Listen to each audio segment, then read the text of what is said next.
a small talk regarding getting job ready for SDE roles. The thing, just a bit about me before we start. So, as Sarin told, I'm a SD at Amazon. I have also interned at Amazon India. I'm also a YouTuber and a blogger, and I'm very much active on LinkedIn. So, if you have any doubts or suggestions or any kind of queries, you can anytime reach out to me on LinkedIn. And moving ahead, before we move ahead, I'll just like to tell you ki why I'm having this session. So why I'm telling you about getting job ready for SD roles. The thing is, we have a lot of discussion around why how you should prepare for the SD roles, how should you master DSA, how should you master competitive programming. But when you go to the job, your job is a bit different. So that's why the skills required there are a bit different, and that's why I feel if you have these kind of skill set that I'm going to tell you now, it will be very easy for you to adapt to that kind of skill set and work life. So yeah, let's begin. So I'll tell you the overview of the session. Who needs to see this? Why do we need to see this and use these techniques? Which skills do SDs use? And look at some important skills and what are the resources to master these skills, and then we can have a Q&A session according to the time that is permitted. So yeah, moving ahead. So who needs to see this? Firstly, are you a final year student? Okay, then you need to be a part of this session. I'll just pause for a few seconds.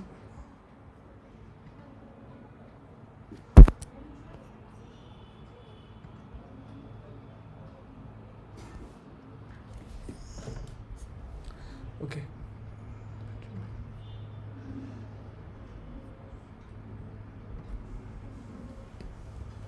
Are you a final year student? Then yes, you definitely need to see these slides. You have got a job offer and you have a lot of free time in your hand. Yes, then this slide is for you. And you're just curious, you want to know ki what does SD do, how does SD goes through about his job and all those things. Then this is the presentation that you have been looking for. So this is a slide that tells you about the major skills that SDEs use. So like even the SD1 and SD2. So for those who don't know, SD1 is the entry level position that most of the students get out of the college, and SD2 is a bit experienced position that you get after maybe 2 to 3 years of experience. So yeah, these are the major skills that are used by SD1s: cloud computing, DSA. So not the typical DSA that we see, like it's more of application level. I'll tell you more about DS and application level. Then the coding languages: Java, C Sharp, or C++. Testing frameworks: Linux, Git, design patterns, object-oriented programming, system design, and database. So these are the skill set that the typical SD1 generally uses or has and needs to apply. Whereas SD2, the only minor addition that I have seen is the level of system design. So the system design scale is very much high. They look at a more high level design. What does the SD1 do on system design level is more of modules, but whereas a senior or a SD2 does is more about looking after this whole system or the whole application or a big part of some big system. So and they work mostly on cloud computing. So these are the skills that most of the SD1s and SD2s have and they use in the day-to-day life. And some general skills that they use are how to read and understand code and learning to learn. So irrespective of any position, you need to have these two skills: how to read and understand and learning to learn. So what are these? I'll tell you in detail. And you can see like I have highlighted few skills. So I'll talk about these skills in detail and tell you the importance and how you can understand them, master them, and use them in your job. So, cloud computing. The thing is, in recent times, cloud computing has got a great boost. Like, it's making a lot of things easier for the companies. It saves a lot of money also for them. So that's why cloud computing is a need of the hour. So every company wants a software developer who is good at cloud computing, who knows how it works. And trust me, beat any company, be it Amazon, be it Google, be it any Adobe, you need to use cloud computing for deploying a smallest application. So that's why cloud computing is very much essential. Which services to look into? So I'm referring to the AWS stack here. So let's say a simple compute in like compute engine, then there's AWS Lambda.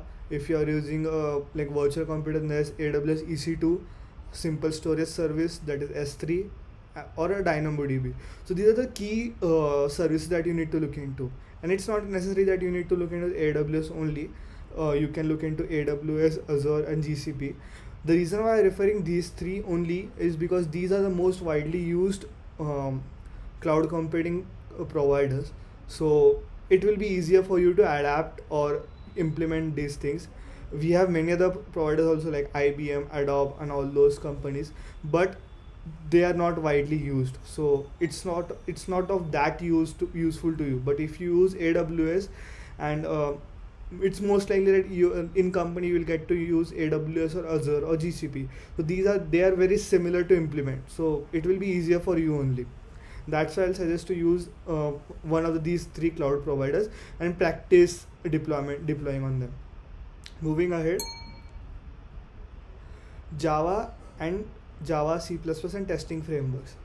So why I'm pressing so much on Java, C++, and C Sharp? The thing is, these are the most widely used coding languages in the industry. Python is great, but its implementation is very much restricted to the machine learning domain. It's yes, do comes in some other domains, but its domain is very much restricted to machine learning and deep learning projects. But whereas Java, C++, and C Sharp, they have a very wide domain and they are used everywhere. So if you have knowledge of these languages, that will surely help you. They are easy to use and adapt.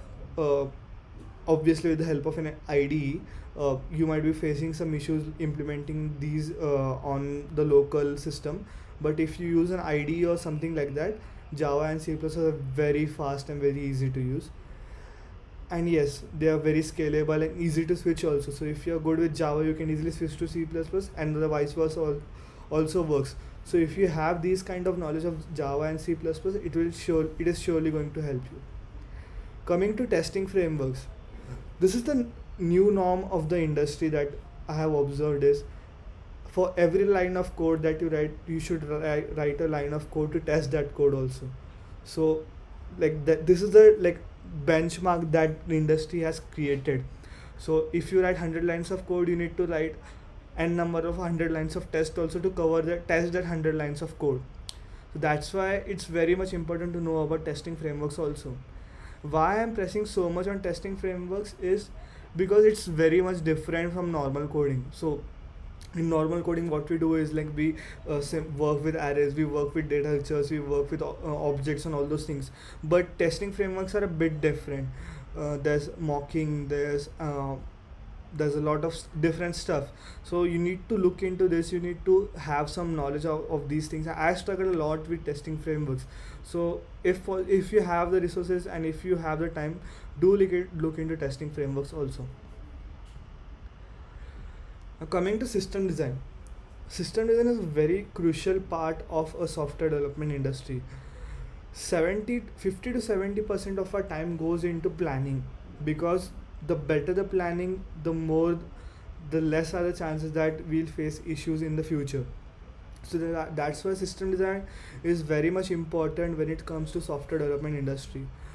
uh, the thing is, we just not we are making an application.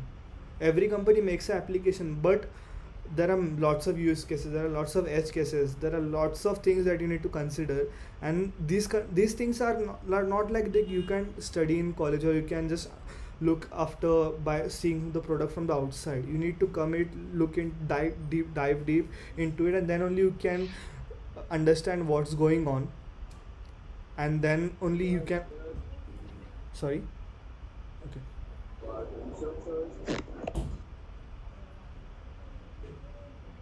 Is there an issue? Okay. Okay. So yeah, that's why system design is very much important. So The thing is like this is a very used term in system design is 100 hours of planning can save millions of hours of ad hoc work or debugging. So let's say I'm building a product. I don't spend much of time on system design, just take the normal use cases and build it and deploy it. And now the customer traffic is coming, but I am facing some issues with my product. This is because I didn't spend much of proper time on system design. This caused a lot of this will result in me working on a lot of ad hoc work, a lot of new bug fixes. So that's why system design is very much important. Now there are two major parts in system design, that is module level design, you can refer to as LLD, or system design level design, that is HLD. So generally entry level software developer, that is SDE ones, work on the module level designs, LLDs, and the senior ones work on HLDs. There's not a hard line defined key only the SD2s can work on HLDs. It's flexible, but this is a general trend that we follow, that I have seen. Moving ahead, and this is very important part is learning to learn. The thing is software development and tech field is not constant because everything is changing at every moment. 10 years back cloud computing was not the need of the hour, but today it is the need of the hour. So that's why you need to adapt to new things every day, every second. You can't just stick with a skill set that's outdated. So you need to keep updating yourself at regular intervals. And how you can do it? Well, there's no specific mantra to it. You need to it's hit and trial method. Everyone has their way to learn adapt to new things, but this is the technique that I follow and which helps me a lot. So you can use it. Is why do we need it? First of all, understanding the new tech, like why do we need that tech. Then reading the documentation and implementing a small use case. So let's say I'm working on a cloud computing service. Let's say it's CloudWatch. So CloudWatch is a cloud computing service of AWS which helps in logging of applications. But why do we need that logging of the applications? Why do we need it to be on the cloud or on a AWS console only? So first try to understand why there's a need of this service. Then I read the documentation. I implemented a small use case. So I created a small dummy service. I implemented a small uh, implementation of that CloudWatch, and I was able to see how it works. Now then I applied to the use case where I was initially intended it to. So there's a service that I need to implement a CloudWatch, and I use my knowledge and skills to apply to that service. So this is how you adapt to new things. You first understand what it is, you implement it on a small use case, and then apply it on the actual system. And this is a very tricky part, like reading and understanding the others code. So the thing is, when you go into software development or in a company, you will be working on a code base that can be tens of years old or maybe a day old also. But the thing is, you have not written that code, someone else has written that code. And trust me, it's very difficult to understand someone else's code, but you have to deal with the fact that it's a job. Like you can't build Amazon or Google just by a single coder. You need a team. And when there are teams, when there are different people, they have different coding styles, they have different coding methodologies, and that's a difficult task. You need to understand how the code works. So this is not an easy thing to do, but for that you can practice those things, like how to read others code. So there are some tips that I can give is, maybe do open source projects. So open source gives you a chance to look into big open source projects and get to read the code freely, understand it. So maybe you can do open source, maybe you can contribute to open source. That's the greatest thing. But if you don't have the time, or if you're not not so into open source, at least look into the repos, at least look into the system, how it works. So let's say there's a website called Badge. So that generates badges for events. So look into its backend, check out how it works, how it's working, how there are multiple commits, and how person's commit differs from someone else commit, and how there are various types of coding styles used. So look into that. That will surely help you when you move into a company. And work with work. And another tip is work in collaboration. So work in projects, work with a team of people and do build some projects. So this will help in two ways. Firstly, understanding others codes, that's the obvious reason, and secondly, to work with a team. So this is a very much important part. Like, we work in a team, we work like, this is the core thing of software development, like working with teams. So if you're not a team player, it's very difficult for you to survive in this industry. That's why collaborative projects are a great way to kickstart your like team working abilities, and also reading others and understanding others code. Moving ahead, so what are the resources that you can use? So maybe you can take a screenshot of this page. I'm sure it will be a lot help you a lot. So for cloud computing, codecloud.com is a good website. And also, like, you need to learn by doing. So maybe pick a service provider, let's say GCP, and implement 3 4 services on it by making your own application or deploying it, and you're good to go. So that's the thing is, like, you learn by doing it. The same thing applies for Linux and Git also. Sorry.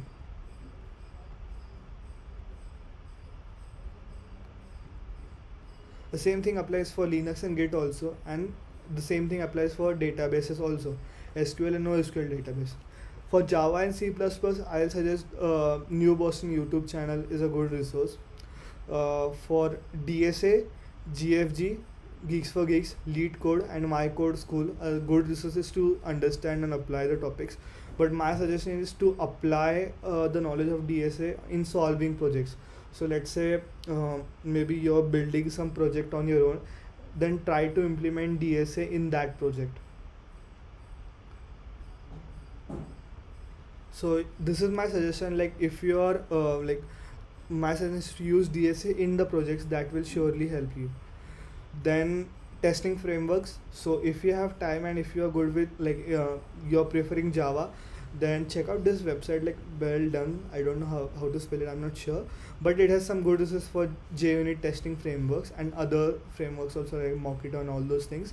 There are many Udemy courses also you can look into.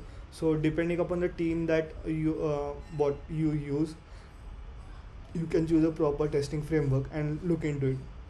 But the thing is, if you, like, understand the same thing about languages, like, if you're good with one language, you can adapt to another language. The same thing applies here also. If you're good with one testing frameworks, you can adapt to other testing frameworks very easily. Then design patterns. So for that, I suggest the Head for Design Patterns book. It's a really good book. It's a bit lengthy, but it gives you the proper knowledge and skills that you need.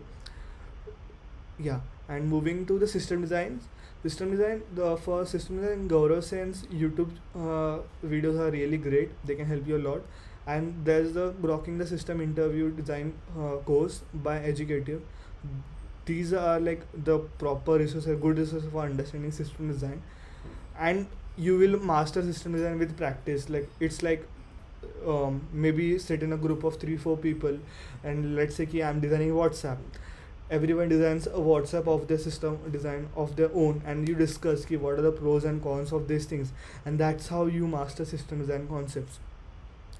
And for SQL and NoSQL, SQL is a good resource for SQL, and you learn by doing. So with practice and with repetitive use, you will get a good command over these skills. So yeah, so that's it for this session.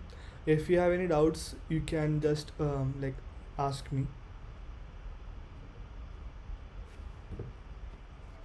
Thank you, sir, for this session. It was really great knowing what an SDE actually does and what are the skills that he uses. If anyone has any questions, you can drop down in the chat box.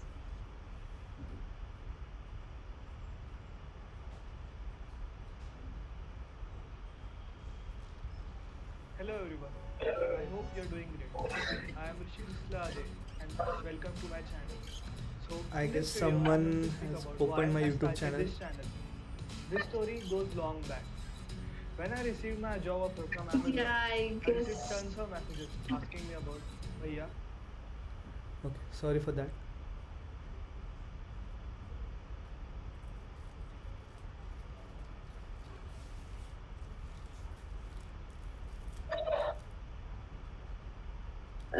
You can look into the chat box. Like Yeah, they yeah. are saying that it's a very great session. Thank you, thanks a lot.